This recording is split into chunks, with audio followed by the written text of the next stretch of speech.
Hello दोस्तों, कैसे हैं आप सब। उम्मीद करती हूँ अच्छे और मस्त होंगे। प्यारे दोस्तों, आज की कहानी है गरीब ससुराल वालों ने खाया अमीर खाना।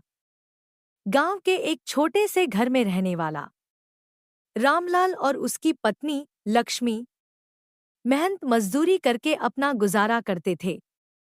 दोनों ही गरीब परिवार से थे, पर उनके दिल अमीर थे। उनका एक ही सपना था कि उनकी बेटी गीता की शादी अच्छे परिवार में हो और उसका जीवन सुखमय हो। गीता सुंदर और गुणवान थी।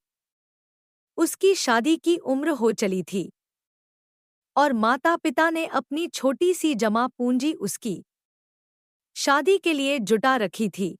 रामलाल और लक्ष्मी ने कई रिश्ते देखे, पर गीता का भाग्य बदलने वाला था। एक दिन गांव के नजदीकी शहर से एक अमीर परिवार से गीता के लिए रिश्ता आया। उस परिवार के मुखिया मोहनलाल का बड़ा व्यापार था। उन्होंने अपने बेटे अर्जुन के लिए गीता को पसंद किया। गीता और अर्जुन की जोड़ी बहुत अच्छी लग रही थी। मोहनलाल का परिवार काफी समृद्ध था और उनका रहन-सहन गांव वालों से बहुत अलग था।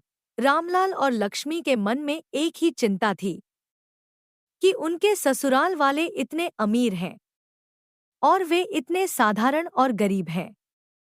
वे सोचते थे कि क्या उनके ससुराल वाले उनके साथ अच्छे से पेश आएंगे। क्या गीता की शादी एक समान रिश्ते में नहीं होनी चाहिए थी? परंतु अर्जुन के परिवार ने किसी भी बात का अहंकार नहीं दिखाया और इस रिश्ते को स्वीकार कर लिया। गीता के माता-पिता की खुशी का ठिकाना नहीं था। शादी की तैयारियां जोरों पर थीं। गांव के लोग रामलाल और लक्ष्मी की मदद कर रहे थे। हालांकि उनके पास साधन सीमित थे, लेकिन उन्होंने अपनी तरफ से कोई कमी नहीं छोड़ी। उन्होंने गांव के हिसाब से खाने पीने की व्यवस्था की थी। शादी के लिए खास तौर पर गांव के कारीगरों से बनवाए हुए कपड़े, जेवर और सजावट का सामान तैयार करवाया था। शादी वाले दिन मोहनलाल और उनका परिवार अपने चमचमाते कपड़ों और शानदार गाड़ियों में गांव पहुंचा। उनकी शान शौकत देख गांव वालों की आंखें खुली की खुली रह गईं।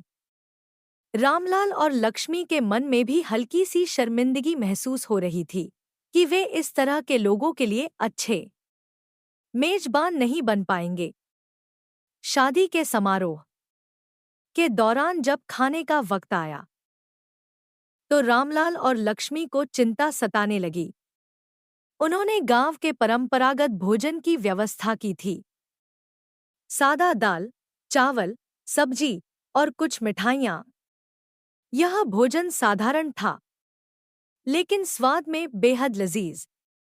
रामलाल सोच रहे थे कि मोहनलाल जैसे अमीर लोग इस साधारण भोजन को कैसे पसंद करेंगे। मोहनलाल और उनके परिवार ने जब भोजन करना शुरू किया तो सभी की नजरें उन पर थीं। लोग सोच रहे थे कि कहीं यह अमीर परिवार गरीब ससुराल वालों के साधारण खाने को देखकर बुरा न मान ले। लेकिन जैसे ही मोहनलाल ने पहली बाइट ली, उनके चेहरे पर मुस्कान फैल गई। उन्होंने रामलाल की ओर देखा और बोले, भाई साहब, आज तो दिल खुश हो गया। ऐसा सादा और स्वादिष्ट खाना मैंने कभी नहीं खाया। आपके हाथों में तो जादू है। यह सुनकर रामलाल और लक्ष्मी की आंखों में खुशी के आंसू आ गए। उन्हें यकीन नहीं हो रहा था कि उनके साधारण भोजन की इतनी प्रशंसा होगी। मोहनलाल के परिवार ने बड़े चाव से खाना खाया और गांव के साधारण भोजन की तारीफें करते रहे। मोहनलाल के परिवार की सादगी और उनका विनम्र स्वभाव देखकर गांव के लोग भी अचंभित थे। उन्होंने कभी नहीं सोचा था कि इतना बड़ा और अमीर परिवार इतनी सरलता से पेश आएगा। भोज के बाद मोहनलाल ने रामलाल के पास जाकर कहा, आपके यहाँ आकर हमें समझ आया कि असली सुख और शांति किसमें है। हम अपने बड़े बड़े भोज और महंगे खानपान में ही उलझे रहते हैं, लेकिन यहाँ आकर हमने सच्चा स्वाद और सच्ची आत्मीयता महसूस की है। रामलाल को लगा जैसे उनके सारे भय और चिंताएं दूर हो गईं। उन्हें अब समझ में आया कि रिश्ते धन लत से नहीं, बल्कि आपसी प्रेम, सम्मान और समझ से बनते हैं। शादी संपन्न हुई और गीता अर्जुन के साथ अपने ससुराल चली गई।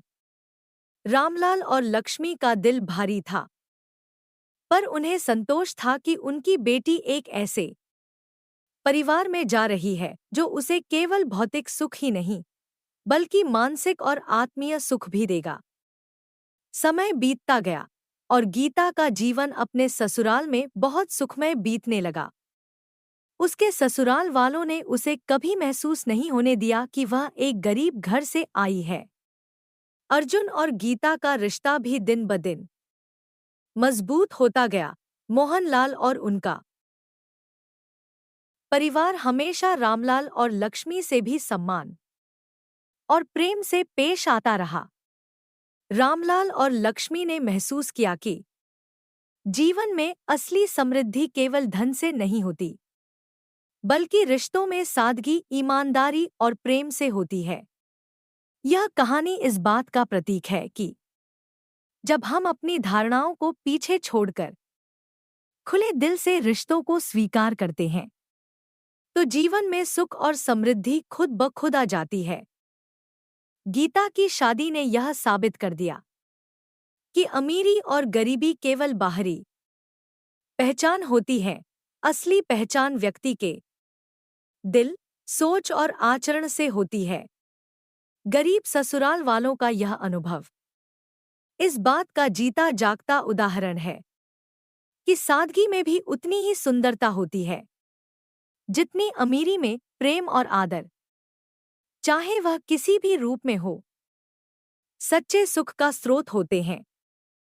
रामलाल और लक्ष्मी को अपनी बेटी के ससुराल वालों से यह सीख मिली कि जीवन में धन से अधिक महत्वपूर्ण है इंसान की सोच और उनके रिश्ते की यह सरलता और सादगी इस कहानी को एक प्रेरणादायक मोड़ देती है। इस कहानी का सार यह है कि अमीरी और गरीबी केवल भौतिक वस्तुओं तक सीमित होती है, जबकि असली अमीरी हमारे दिलों में होती है। प्यारे दोस्तों, यह कहानी यहीं पर समाप्त होती है। आपको यह कहानी कैसी लगी? कमेंट बॉक्स में जरूर बताएं। अगर आपको हमारी ये कहानी पसंद आई हो, तो कृपया हमारे वीडियो को लाइक, शेयर और चैनल को सब्सक्राइब जरूर कर लें। इससे हमें मोटिवेशन मिलता है और आप तक ऐसी ही मजेदार कहानियां सबसे पहले पहुंचती रहेगी। प्यारे दोस्तों, नमस्कार।